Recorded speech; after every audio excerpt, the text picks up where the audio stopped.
अस्सलाम वालेकुम पाकिस्तानियों, मेरी ये सेकंड वीडियो है आपके लिए और आपसे फिर वही मौजू, फिर वही गुजारिश, फिर वही इल्तिजा आपके सामने है, आपके रिज़ल्ट्स, हर चीज़ आपके सामने है। अब ये सारा आप पे मुनहसर है कि आप इस तूफ़ान को किस सिमत ले जाएं। अब आप ये सब जानते हैं कि जो हुआ वो तो एक सोची समझी एक कंस्पिरेसी थी। कंस्पिरेसी वो भी इसलिए कि हम एक साथ एक प्लेटफॉर्म पे ना खड़े हो सकें। कंस्पिरेसी ये थी कि हमारा मुल्क टूट जाए। कंस्पिरेसी ये थी कि मुसलमान एक प्लेटफॉर्म पे ना खड़ा हो सके। कंस्पिरेसी ये थी कि पाकिस्तान स्टेबल ना हो, एक मुसलमान मुल्क स्टेबल ना हो। मगर अब जो हुआ वो तो हुआ, मगर अब भी आपके पास चांस है, चॉइस है। वो ये है कि आपने अपने लिए सोचना है, अपने प्रेजेंट के लिए सोचना है, अपने फ्यूचर के लिए सोचना है। हम तो 60s में पैदा हुए और वो आपको सब जानते हैं कि वो हमारे हाथ से वो मौका निकल गया।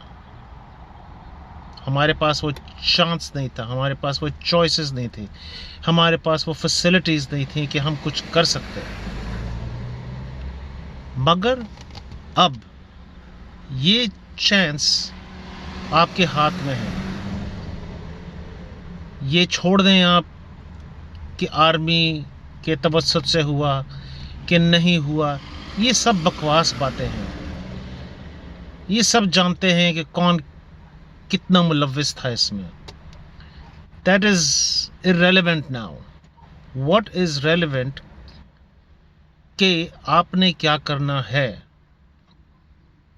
अगर सोच लें, अगर आपने ये मौका निकाल दिया हाथ से, तो जो 60s की जो जनरेशन थी वो भी इसी तरह पिस रही थी, और अब आपकी जो जनरेशन होगी वो भी पिसती रहेगी। तो ये आपके हाथ में है, आप नौजवानों के हाथ में है, चाहे वो औरत हो या मर्द। मगर ये सोच लें कि ये मौका सिर्फ आपके हाथ में है कि अपना फ्यूचर, अपने मुल्क का फ्यूचर आपने डार्क करना है या ब्राइट। फ़ायदा क्या होगा जब आप, क्या फ़ायदा आपके इतने अच्छे अच्छे स्कूलों में जाने का, कॉलेजेस में जाने का, मेडिकल यूनिवर्सिटीज़ में जाने का? क्या फ़ायदा जब आप अपनी मेहनत को ज़ाया कर दें? क्या फ़ायदा जब आप सिस्टम को चेंज ना कर सकें? तो आपसे ये गुजारिश है कि ये मौका इन दुश्मनों के हाथ से छीन लें, क्योंकि बराबर वाले दुश्मन ने तो पहले ही मुबारकबाद भेज दी है। तो सोच लें कि दुश्मन कौन है, वो कि अंदर वाले। ये सब आपके हाथ में है। Take a chance, do not bow down to injustice, do not bow down to anarchy, and definitely not to these four idiots. Assalamu alaikum.